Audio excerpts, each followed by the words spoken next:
சிவார்ப்பணம். வணக்கம் ஃப்ரெண்ட்ஸ். நம்ம இப்போ என்ன பார்க்க போகிறோம் அப்படின்னா, நம்ம புராணங்கள் பார்க்குறோம். அதில் நவகிரகங்களோட புராணங்கள் பார்த்துட்ருக்கோம். நம்ம சூரிய பகவானது பார்த்தாச்சு, சந்திர பகவான் பார்த்தாச்சு, செவ்வாய் பகவான் வரலாறு பார்த்துட்டோம். இப்போ நம்ம புதன் பகவானோட வரலாறு பார்க்க போகிறோம். நம்ம சூரிய பகவானுக்கு எப்படி பிதுர்காரகன், சந்திர பகவானுக்கு ஒரு மாதுர்காரகன், நம்ம செவ்வாய் பகவானுக்கு பூமிக்காரகன் அப்படின்னு சொல்லிட்டு பேரோ, நம்ம புதன் பகவானுக்கு என்ன பேரு அப்படின்னா, அவர் வித்தைக்கும் புத்திக்கும் அதிபதியா இருக்கிறாரு. சந்திர பகவானோட மகனா இருக்கிறாரு. அதனால அவரை வித்தைக்காரகன், வித்யாகாரகன் அப்படின்னு சொல்லிட்டு நம்ம புதன் பகவானை சொல்லுவாங்க. நம்ம புதன் பகவான் ஜாதகத்துல தாய்மாமன் ஸ்தானத்துல இருக்கிறாரு. தாய்மாமனோட ஒருத்தர் பாசம் அன்பு கிடைக்கு அப்படின்னா, புதன் பகவான் அவங்க ஜாதகத்துல நல்லா இருந்தா தாய்மாமனோட அருள் பாசம் எல்லாம் கிடைக்கும். நம்ம புதன் பகவான் ஒரு பழமொழி இருக்கு, பொன் கிடைத்தாலும் புதன் கிடைக்காது அப்படின்னு சொல்லிட்டு சொல்லுவாங்க. அதனால அவ்வளோ முக்கியமான கல்வி கலை வித்தைக்கு அதிபதி யாரு? புதன் பகவான். அந்த புதன் பகவான் நம்ம இவ்வளோ பெருமையா நம்ம வாழ்க்கையில கொடுக்குறாரு. ஆனா அவர் பிறந்த பிறப்பு அவளுக்கு அவ்வளோ கஷ்டமான பிறப்பு. அவர் வாழ்க்கையில அவ்வளோ கஷ்டத்தை அனுபவிச்சாரு. நம்ம வாழ்க்கையில அனுபவிக்கிற கஷ்டங்கள் எப்படி நாமளும் அனுபவிக்கிறோமோ அதே போலதான் நவகிரகங்களும் அனுபவிச்சிருக்காங்க. நம்ம புதன் பகவானோட வரலாறு பார்க்கலாங்களா ஃப்ரெண்ட்ஸ்? நம்ம சந்திர பகவான் தான் நம்ம புதன் பகவானுக்கு தந்தை அப்படின்னு நம்ம சொன்னோம் இல்லையா?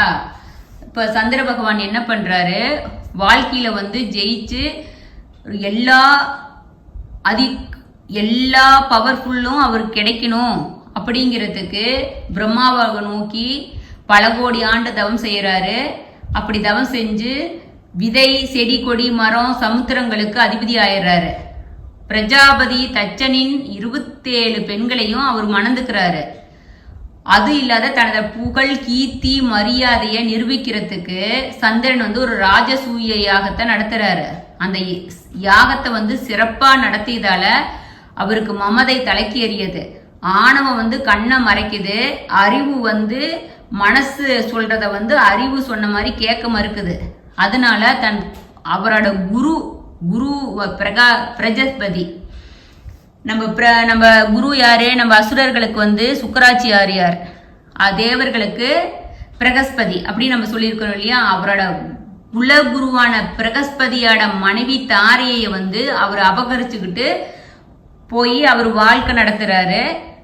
அப்ப எப்படி இருக்குன்னு நினைச்சு பாருங்க. குருவோட மனைவியே தூக்கிட்டு போயிடுறாரு. தேவர்களும் கடவுளும் குருவும் கேட்டா எவ்வளவோ கேட்கறாங்க சந்திர பகவானுகிட்ட தாரையை அனுப்ப சொல்லி. ஆனா சந்திர பகவான் தாரையை அனுப்ப மாட்டேன்னு சொல்லிடுறாரு. அதனால தேவர்கள் எல்லாம் ஒன்னா சேர்ந்து சிவபெருமான் தலைமையில பிரகஸ்பதியை எல்லாரும் ஒன்னா சேர்ந்து சந்திர பகவான் மேல போர் தொடுக்கிறாங்க. சந்திர பகவான் இந்த சுக்கராச்சாரியாரும் அசுரர்களும் சந்திரனுக்கு துணையா இருந்து போர் நடக்குது. இந்த போர் பயங்கரமா நடக்குது. ஆனா அந்த போர்ல யாரும் வெற்றி தோல்வியே இல்லாத இருக்கு. அதனால நம்ம பிரம்மதேவன் என்ன பண்றாரு, 2 பேத்துக்கும் காம்ப்ரமைஸ் பண்றேன் அப்படின்னு சொல்லிட்டு போய் இவர் சமாதான தூதுவரா போய் சந்திர பகவான்கிட்ட பேசுறாரு. அதனால சந்திர பகவான் சரி ஓகேன்னு சொல்லிட்டு தாரையை திருப்பி அனுப்பிடுறாங்க. போர் நின்றுது. ஆனா தாரை வயிற்றுல குழந்தை இருக்கு, சந்திர பகவானோட குழந்தை இருக்கு. அதனால பிரகஸ்பதி ஏத்துக்க மாட்டேங்கிறாரு. வேற ஒருத்தன் குழந்தைய நான் ஏத்துக்க முடியாதுங்கிறாரு. அதனால அந்த தாரை என்ன பண்ணுது, அந்த வயிற்றுல இருக்கிற கருவை எடுத்து ஒரு மரத்துக்கடியில விட்டுட்டு அது கிளம்பி போயிருது. அந்த மரத்துக்கடியில விட்ட குழந்தை அந்த கரு ஒரு சின்ன குழந்தையா உருவாயிருது. அப்படியே பிரகாசமா கோடி பிரகாசமா இருக்கு அந்த குழந்தை. தேவர்கள் எல்லாம் கேட்கறாங்க, இது யாரு குழந்தை அப்படிங்கும் போது இது சந்திரனோட குழந்தை அப்படிங்குது. ஏன்னா சந்திரன் பகவான் அழகு கலைக்கு அதிபதினா நம்ம சந்திர பகவான். அவ்வளவு அழகுல சந்திரன்ல பாதி அழகாட அந்த குழந்தை இருக்கு புதன் பகவான். அப்புறம் அந்த புதன் பகவானை சந்திர பகவான் எடுத்துட்டு அவரோட 27 மனைவி கிட்ட கொடுக்குறாரு. அந்த 27 மனைவியில அந்த குழந்தைய பாத்துக்கிறது யாரு அப்படின்னு சொன்னா ரோகிணி நட்சத்திரம் அன்பா பாத்துக்குது. அந்த ரோகிணி குழந்தை அந்த ரோகிணி கூட ரொம்ப அட்டாச்சா இருக்கு, வளர்ந்து வருது. அப்பா கூடவும் அப்ப பாசமா தான் இருக்குது. வளர்ந்து வாலிப வயது வரும்போது புதன் பகவானுக்கு தன்னோட பிறப்பை பத்தி தெரியுது. அதனால அவருக்கு வந்து அவரோட அப்பாவான சந்திரனை பிடிக்காத போயிருது. இவ்வளவு ஒரு குருவோட மனைவியே கடத்திக்கிட்டு வந்து இப்படி வந்து ஒரு குழந்தைய உருவாக்கி நாம் பிறந்துட்டோம் அப்படின்னு சொல்லிட்டு அவருக்கு அவரோட பிறப்பு மேலேயே அவ்வளோ அருவருப்பாகி போயிருது. அவருக்கு அவரையே பிடிக்கல, அவங்க அப்பாவை பிடிக்கல, அந்த ராஜ்யத்தை பிடிக்கல. அதனால அவர் அந்த ராஜ்யத்தையெல்லாம் விட்டுட்டு ஒரு வனாந்தரத்துக்கு போறாரு. அவர் யோகா தவம் செய்யறதுக்கு போறாரு. போய் குரு இல்லாத, ஏன்னா அவருக்கு குருவையும் பிடிக்கல. குருவோட மனைவி இப்படி பண்ணினதுனால மறுபடியும் அந்த குரு வந்து அந்த அவ மனைவியை கூப்பிட்டுக்கிட்டதுனால அவருக்கு அந்த குருவையும் பிடிக்காத போயிருது. அதனால குரு இல்லாமையே அவர் கலைகளை கத்துக்கணும் அப்படின்னு சொல்லி போறாரு. எப்படி கத்துக்கிறது அப்படின்னு சொல்லிட்டு அவர் ஒரே தடுமாறுறாரு. அதனால அவர் வந்து நாராயணன் நோக்கி கடும் தவம் செய்யறாரு. பல இன்னல்களை கடந்து தவம் புரிஞ்ச புதன் பகவானோட தவத்தை மெச்சி சந்தோஷப்பட்டு நாராயணன் பகவான் வந்து அவருக்கு காட்சி கொடுக்குறாரு. காட்சி கொடுத்து அவரை சொல்றாரு, இமயமலை அடிவாரத்துல கௌரி தடாகம் ஒரு இடம் அப்படின்னு இருக்குது. அதுக்கு வந்து பார்வதி தடாகம்னு சொல்லுவாங்க. அந்த கௌரினாலும் யாரு? பார்வதி சாமி தான். அந்த இடத்துல ஒரு ஆசிரமத்தை அமைச்சு நாராயணோட அருளால குருவே இல்லாம பல கலைகளையும் புதன் பகவான் வந்து கற்று தேர்ந்துடுறாரு. கலைகளால பல உயர்ந்த அடத்தை புதன் பகவான் அடைஞ்சிடுறாரு. பிறப்பால வந்து பல அவமானங்களை சந்திச்ச நம்ம புதன் பகவான் வந்து தன் தந்தையான சந்திரனுக்கு பின்னால தனக்கு வரவேண்டிய அனைத்தும் அரச பதவிகளும் துறந்து ஆசிரம வாழ்க்கையிலேயே மேற்கொள்றாரு. ஆனா அவர் இப்படி அந்த ஆசிரம வாழ்க்கையில நிம்மதியா இப்படி கலைகளை எல்லாம் கத்துக்கிட்டு இருக்கும்போது ஒரு தேவலோக பெண்ணு அங்க வந்துட்டு நம்ம புதன் பகவானோட அழகை பார்த்து அதுக்கு ஆசை வந்துடுது. ஆசை வந்து புதன் பகவானை என் கூட வாழு அப்படின்னு சொல்லி கேட்குது. அதுக்கு புதன் பகவான் என்ன சொல்றாரு, அவருக்கு பிடிக்கல. ஏன்னா அவரு பிறப்பே வந்து ரொம்ப கஷ்டப்பட்டதுனால நம்புனால இன்னொரு குழந்தை கஷ்டப்படக்கூடாது அப்படின்னு சொல்லிட்டு அந்த தேவலோக பெண்ணை வந்து புதன் பகவான் வந்து புறக்கணிக்கிறாரு. ஆனா அந்த தேவலோக பெண் என்ன பண்ணுது, நம்மள வேண்டான்னு சொன்னான்னு சொல்லிட்டு கோபம் கொண்டு அந்த தேவலோக பெண் வந்து புதன் பகவானை வந்து நீ அழியா போயிரு, அழியாகணும் அப்படின்னு சாபம் விட்டுருது. அப்புறம் புத பகவானும் ரொம்ப மனசு உடைஞ்சு போயிடுறாரு. எந்த தவறும் செய்யாத, தவறு நடந்துடக்கூடாது அப்படின்னு எண்ணி நம்ம தனியா ஆசிரம வாழ்க்கை ஆசிரமம் அமைச்சு வாழ்ந்துட்டு இருந்தாலும் ஏன் நமக்கு மறுபடியும் இது மாதிரியே பிரச்சனை வருது அப்படின்னு சொல்லிட்டு ரொம்ப மனசு உடைஞ்சு போயிடுறாரு. மறுபடியும் போய் நாராயணன்கிட்ட போய் முறையிடுறாரு. நாராயண்கிட்ட போயிட்டு நான் புதன் பகவான் வந்து நடந்ததை அலத்தி சொல்றாரு. நாராயணன் வந்து கேட்டுட்டு இதுக்கு நான் வந்து பதில் சொல்ல முடியாது, ஏன்னா அவரு இதுக்கு பரிகாரம் சொன்னா சிறப்பா இருக்காதுன்னு சொல்றாரு. ஏன்னா புதன் பகவான் வந்து நாராயணோட அம்சம், தன் அம்சத்துக்கு வந்து தானே உதவுனா சிறப்பா இருக்காது அப்படின்னு சொல்லிட்டு சிவபெருமானை போய் பார்க்க சொல்றாரு. அதனால புதன் பகவான் என்ன பண்றாரு, சிவபெருமானை வந்து போய் பார்க்கறதுக்கு போறாரு. சிவபெருமானை கண்டதும் வணங்கி தனக்கு ஏற்பட்ட நிலையில கூறி அதுக்கு விமோசனம் அளிக்குமாறு பணிவுடன் கேட்கிறாரு. சிவபெருமான் வந்து புதன் விஷ்ணு அம்சம் என்பதையும் புதனின் வந்து பிறப்பின் அவசியத்தையும் உணர்ந்து அவருக்கு சாப மோசனம் வந்து நம்ம சிவபெருமான் கொடுக்குறாரு. அது எது சாப மோசனம் அவர் எங்க வந்து பண்றாருன்னா, நம்ம திருவெண்காடு ஸ்தலத்துல வந்து 3 குளங்கள்ல நீராடி அங்கு வீட்டு இருக்கும் சிவபெருமானையும் தேவியும் பூஜை செய்து வந்தால் சாப மோசன பெறுவாய் அப்படின்னு சொல்லிட்டு நம்ம சிவபெருமான் சொல்றாரு. சிவபெருமான் அறிவுரைப்படி புதனும் திருவெண்காடு சென்று அம்மையும் அப்பனையும் வணங்கி சாப மோசனம் பெற்றாரு. அதனால புதன் பகவான் வந்து அலி என்னும் சாபத்தை நீங்கி சுய உருவத்தை பெறாரு. சாபம் நீங்கிய புத பகவான் வந்து திரும்பவும் ஆசிரம வாழ்க்கை மேற்கொண்டு வாழ்ந்து வர்றாரு. சூரியனின் புத்திரனான வைவஸ்தமனும் புத்திரர்கள் இல்லாமல் நீண்ட காலமா வேதனைப்பட்டுக்கிட்டு இருக்கிறாரு. அதனால அவர் வந்து வசிஷ்ட மகரிஷிகிட்ட ஆலோசனைப்படி புத்திர காமஷ்டி யாகம் செய்யறாரு. புத்திர காமஷ்டி யாகத்துல பயனாவ 10 புத்திரர்களை உருவாகுறாரு. 10 புத்திரர்கள்ல வந்து இளன் என்பவர் வந்து மூத்த பையனா இருக்கிறாரு. வைவஸ்தமன் வந்து இளனுக்கு வந்து பட்டம் சூற்றி அரசனாக்கிட்டு தவம் புரிய காட்டுக்கு சென்று போயிடுறாரு. இந்த இளன் என்ன பண்றாரு, அரசனான பிறகு திக்விஜயம் மேற்கொள்றாரு. திக்விஜயத்தை போது புதனோட ஆசிரமத்துக்கு அருகில் உள்ள நம்ம கௌரி தடாகம்னு சொன்னோம் இல்லையா, அந்த தடாகத்துல வந்து குளிக்கிறாரு. குளிச்சுட்டு அந்த குளத்துலேருந்து எந்திரிச்சு வெளியில வரும்போது பார்த்தா அவரோட ஆண் உருவம் மாறி பெண் உருவமா இருக்கிறாரு. அவரோட வந்த குதிரையும் வந்து ஆண் குதிரையா வந்தது பெண் குதிரையா மாறிடுது. இதை பார்த்த இளனுக்கு வந்து அதிர்ச்சி ஆயிடுது. இப்போ நம்ம வரும்போது ஆணா இருந்தோம், இதுக்கு என்ன பண்றதுன்னு தெரியலன்னு சொல்லிட்டு ஒரே கவலையாகி போயிடுது. பக்கத்துல ஆசிரமம் அமைச்சு நம்ம புதன் பகவான் வந்து இருக்கிறாரு இல்லையா, அவங்ககிட்ட போய் கேட்குறாரு.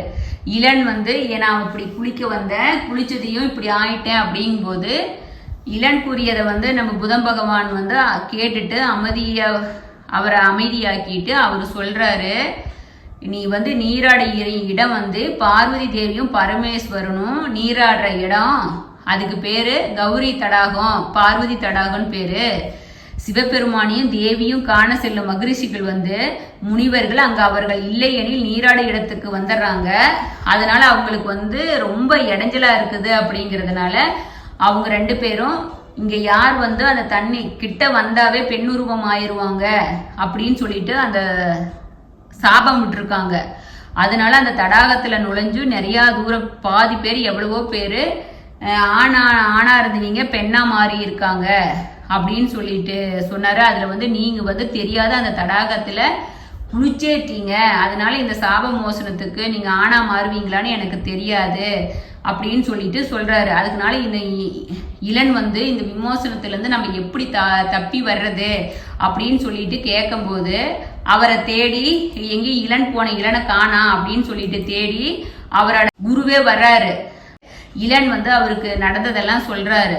அதனால மகரிஷி என்ன சொல்றாரு, நீங்க சிவபெருமானையே நோக்கி தவம் இரு, சிவபெருமான ஆசீர்வாதம் பண்ணுனா மட்டும்தான் நீ வந்து இதுல இருந்து தாண்டி வர முடியும் அப்படின்னு சொல்லிட்டு அந்த மகரிஷி சொல்றாரு. அதனால மகரிஷி வழிகாட்டினபடி சிவபெருமானை நோக்கி தவம் இருக்கிறாரு. இலை அந்த இலை வந்து மேற்கொண்ட கடுமையான தவத்தின் பலனால சிவபெருமான் வந்து அவருக்கு காட்சி கொடுக்கிறாரு. சிவபெருமான் தனக்கு ஏற்பட்ட நிலையும் அதிலிருந்து சாப மோசனத்தையும் அழிக்கும்படி இளன் கேட்கும்போது அதுக்கு சிவபெருமான் வந்து பார்வதி தேவி அளித்த சாபத்தை என்னால நீக்க முடியாது, ஆனா நீ மேற்கொண்ட தவத்தின் பலனாக நீ 1 வருடம் ஆணாகவும் 1 வருடம் பெண்ணாகவும் இருப்ப அப்படின்னு சொல்லிட்டு சிவபெருமான் வந்து அந்த சாபத்தை மாத்துறாரு. அதனால சிவபெருமான் வரத்தால 1 வருடம் போய் அரசனா ஆட்சி ஆளுவாரு, இன்னொரு வருடம் வந்து புதன் பகவானுக்கு மனைவியா இளன் ஆயிடுவாப்புல.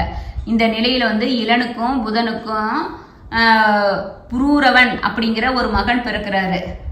அந்த புதன் பகவானின் வாரிசா புரூரவன் வந்து சந்திரகுலத்தின் வாரிசாகி அரசு உரிமை பெற்று பல ஹோமம் அஸ்வமேத யாகம் எல்லாம் செஞ்சு சக்கரவர்த்தியாகி தேவேந்திரனுக்கு இணையான வலிமையான கௌரவத்தையும் நம்ம புதன் பகவானோட பையன்தான் பெறாரு.